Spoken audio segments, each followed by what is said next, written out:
Kaya lang ko i-share niyo nga istorya guys ba. Ano magbuot na gyud no? Katawa ba nga mag-vlog ba no? Wa mo kay ba nga ang tanan pwede na mag-vlogger? Kina mo gyud nag-chat man gud nako guys. Private na ako nga message ba. Dili lang nako siya panganlan. Bito ko gingnan guys nga ay angay mag-vlogger ko no. Construction ra ko no ko guys. O maot kuno kaya ako ang kuan mga video guys. Ako siyang gi-replyan guys ko. Ma'am, kung kinsa man ka, wala ko manghilabot nimo.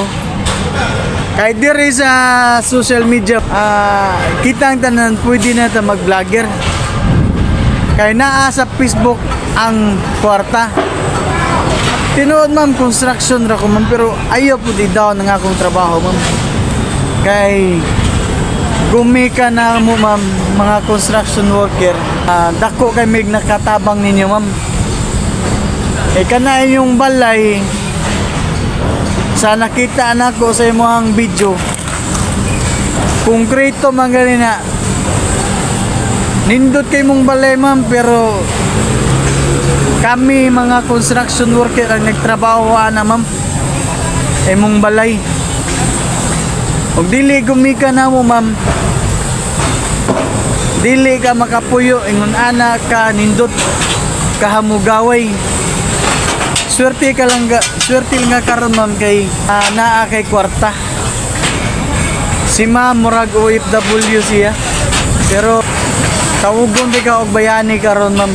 Kay shout out ko sa tanang mga OFW na ako nga solid supporters. O unless lang siguro sa nagtinarong ba. Okay ra ko nang mubash ka na ako ma'am sa akong Facebook page. Pero sa private man kani message na ako ma'am. Dili lang ti ka i-post ma'am. O pasalamat pud ko nimo ma'am. Message ka na ako na private no. At least na ako'y pagka-istoryahan no. Ma'am, ako ma'am pobre ra kong tao ma'am. O nangandoy nga madato. Kaming mga pobre ma'am, tinuod kontento na mi ma'am kung unsay naa namo. Pero bisan kinsa na mo ma'am naay mga pangandoy. Ilabi na sa among mga pamilya. Pero ma'am, kung naaman gani kay ikatabang na ako ma'am, okay ra na ako ma'am, imo kong hatagan puhunan through GCash no, para sa ako ang content no. Kay kini akong content ma'am, panahon nga pananglit bakante ko sa Domingo, ang gamay ra akong sildo sa construction ma'am. Ako ni mo share po ko gamay sa ako ang isig kata ma'am, labi na sa mga bata nga tabang og sakripisyo sa ilang mga ginikanan ma'am. Ug sakit kay sa akong buot ma'am nga makita na ko ang mga bata na sa kalsada ng limos nangayog makaon. Kay buto na ma'am, diha pud ko gikan. Pobre ra akong ginikanan ma'am, sa tinuod lang.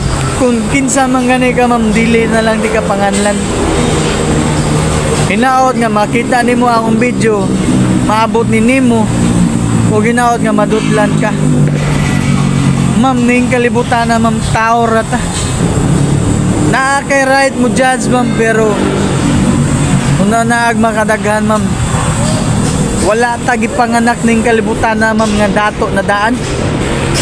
Kayod kalabora gyapon na ma'am, naning kamot na mabuhay ng kalibutan na para sa atong pamilya. Og salamat kayo ma'am sa imong pag-message nako.